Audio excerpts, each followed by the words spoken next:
Picture this. It's 1944, thousands of feet over the heart of Nazi Germany. A Luftwaffe pilot, Klaus Müller, hears screams erupting over the radio. Impossible. They can't be here. Silvery ghosts have appeared in the skies over Berlin, protecting American bombers that were once easy prey, diving with impossible speed and tearing apart Germany's most experienced aces. What were these machines? They were the Allies' secret weapon, the birth of a legend. This isn't just the story of an airplane, the P-51 Mustang. This is the unbelievable story of a machine that was initially branded a failure, rejected by its own military, and how it single-handedly changed the fate of World War II. By 1943, the skies over Europe had become a graveyard for American airmen. B-17 Flying Fortresses and B-24 Liberators were flying through hell on every mission to bomb factories deep inside Germany. More than a third of the planes were not coming back. The problem wasn't the bombers. The problem was that there was no fighter that could fly far enough to escort them. The massive P-47 Thunderbolt ran out of fuel before reaching the target.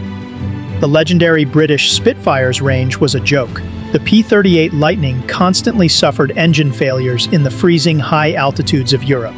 The Allies were bleeding out. Experienced pilots were dying so fast it was impossible to train their replacements. The entire strategic bombing campaign was on the verge of collapse. And at this moment of desperation, an unexpected player entered the scene. An aircraft designed not even for the Americans, but for the British, by a company that had never built a fighter before. North American Aviation. And when the first prototypes appeared, they were a profound disappointment. The plane's airframe was revolutionary, aerodynamically perfect, but it had a fatal flaw at its heart: the Allison V1710 engine. This engine lost power above 15,000 feet, leaving the plane sluggish and weak. At the high altitudes where German fighters ruled, this was a death sentence. The U.S. Army Air Forces tested the Mustang and made its decision: inadequate. This plane was a failure for high-altitude escort missions.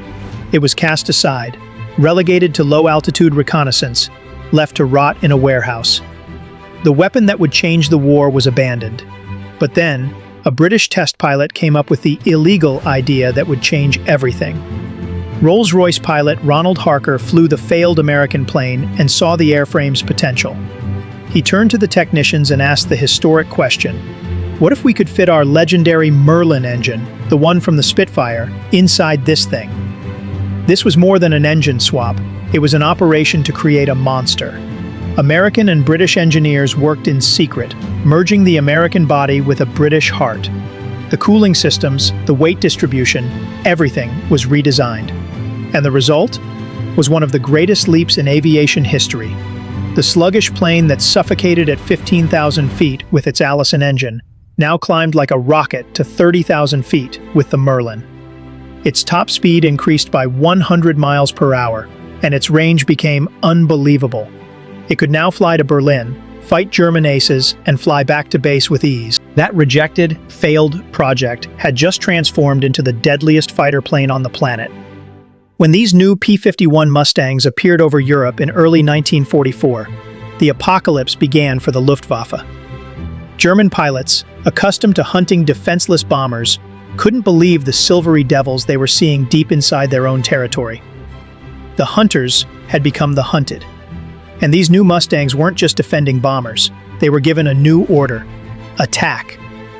Mustang pilots hunted German fighters wherever they could be found, even chasing them back to their own airfields to shoot them down as they landed. The psychological collapse was total. The backbone of the German Air Force was broken. Bomber losses plummeted from over 20% to under 5%. Supremacy of the skies completely shifted to the Allies. Without that air superiority, the D-Day invasion of Normandy might never have been possible. In the end, the P-51 Mustang wasn't just a plane.